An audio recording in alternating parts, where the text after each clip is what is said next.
As I said before, and you may have heard me say elsewhere, we can build a wall 100 feet high on the border. This is the area of illegal immigration. But if we have sanctuary cities, that wall won't work, or won't work as well as it ought to. Because once you get across the border, you're almost free to roam and live and work. You're gonna take risks to get over the border. And of course, those sanctuary policies, as we've pointed out and others have pointed out, are deadly dangerous.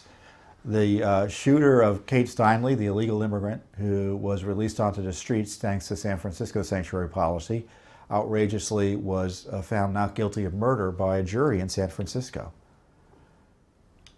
I haven't even looked closely at that verdict and how the trial was run, but I'm sure it was terribly corrupt. I'm sure it was rigged in a way to make sure that those of us who are concerned about the violence associated with sanctuary city policies and the violence associated with illegal aliens present in the United States wouldn't be able to point to a murder verdict as a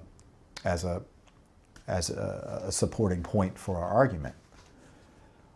So there's been a lot of outrage about that acquittal or not guilty the not guilty verdict on the murder. Now, Judicial Watch is doing direct litigation on this, and we have a taxpayer lawsuit against the San Francisco Sheriff's Department. Taxpayers have standing in California to sue government agencies and entities when they spend money for illegal purposes or in support of illegal purposes, such as the sanctuary policy, as we allege. Now, always the trick with these lawsuits are to, I'll warn you, I'm not an attorney, so take this for what it's worth, is to get past the motion to dismiss stage. So you file a lawsuit, and sometimes the other side, oftentimes the other side will file a motion to dismiss, meaning to cut the lawsuit off at the pass before it goes forward anywhere. And that's difficult to overcome sometimes, especially for conservative groups like Judicial Watch, who aren't often fairly treated by the liberal judiciary, especially out in California. Well, we received great news last week because the court in our case ruled that our case can proceed.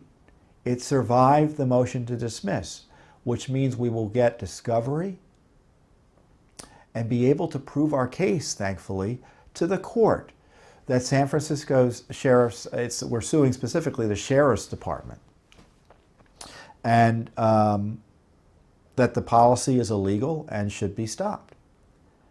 So this is a great victory for the rule of law, in my view. Now, we can cut off funding for these sanctuary cities, which is good. Well, let me tell you something. The money is not enough to have an impact on the cities themselves. They will keep their policies and maybe not even take the money, and they'll still be fine. I mean, it's the government. They don't need the money. You know that. Now, they're going to fight I know these sanctuary states and cities are suing the Trump administration for trying to cut off some money. Believe me, but the money is not significant enough to stop them from doing the policy. Even if they get the money cut off, they're going to still be sanctuary cities. So this is where Judicial Watch is coming in. We're suing the cities directly, in this case San Francisco, to try to stop the policy. So by stopping the policy, we obviously will prevent the waste of taxpayer resources to support illegal activity. But I'm hoping we save lives. We don't need any more Kate Steinles. You know, I spoke a few weeks ago at the Remembrance Project, and maybe we can post a speech.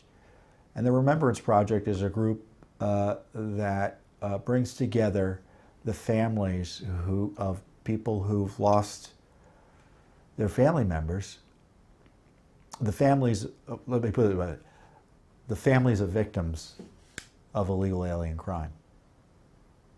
People who've died, murdered, raped, killed by drunk drivers, you name it. Sanctuary policies are illegal, dangerous, and deadly, and they need to end. And I am so proud of our legal team. So I get to come on here and talk about all the great work our legal team does.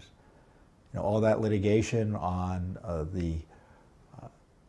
Andrew McCabe and the FBI and the tarmac records, all that is because of our legal staff. And it starts with our investigators pushing for information and then looking at it once we get it, So it's a great team here at Judicial Watch. And in this case, we had our legal team, led by Paul Arfanides, who's our litigation director, score a major victory. And now the San Francisco Sheriff's Department is now going to have to answer our questions and try to defend their illegal policy in court. And this is what's great about the American legal system. Little old Judicial Watch can hold the government to account in the court. And they have to answer to us.